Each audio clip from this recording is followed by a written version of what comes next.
সেটা হলো যে ৯-২ ধারায় সাজা হলো মৃত্যুদণ্ড অথবা সশ্রম যাবজ্জীবন কারাদণ্ড, এবং একই সাথে ৩০ ধারাতেও তাই, মৃত্যুদণ্ড অথবা যাবজ্জীবন কারাদণ্ড সশ্রম।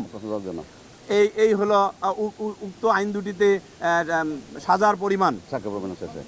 আর এই বিষয়টা আসলে সাক্ষ্য প্রমাণ শেষে মাননীয় ট্রাইব্যুনাল সব কিছু বিবেচনা করে এই বিষয়ে উনি রায় দিবেন। সেই বিষয়ে আমাদের এখন মন্তব্য এর বেশি করার আর কোনো এখতিয়ার নাই। হ্যাঁ, তাদের পক্ষে আইনজীবী ছিলেন, আমরা রাষ্ট্র কর্তৃক মানে সরকার কর্তৃক নিয়োজিত স্টেট ডিফেন্স লয়ার, তার হেয়ারিং আপনারা শুনেছেন, আমরাও রাষ্ট্রপক্ষে শুনেছি, এবং উনি আসামির পক্ষে নির্দোষিতা দাবি করেছেন এবং তার হেয়ারিং করেছেন। এইটা আসলে একটা না চলিবে, আইনেই বলা আছে, এবং একটা না চলিবে, এটা মন্তব্য করার এখতিয়ার আমাদের নেই।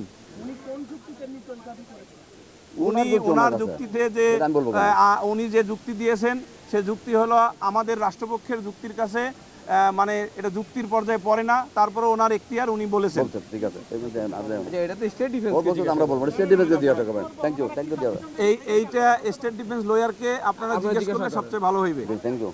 এটা হলো, শোনেন, মামলার চার্জশিটে উল্লেখিত যে ঘটনা আমরা সেটাই অংশ পড়ে শোনাইছি রাষ্ট্রপক্ষে, আর বাকি যে অংশটা বলেছে আসামি পক্ষে এটা হলো matter of evidence. Matter of evidence মানে হলো এভিডেন্স এন্টায়ারলি রেকর্ড করার পরে মাননীয় ট্রাইব্যুনাল বিশ্লেষণ করে সেই বিষয়ে মতামত দিতে পারবেন। এই বিষয়ে আমরা প্রসিকিউশন বলতে পারি না।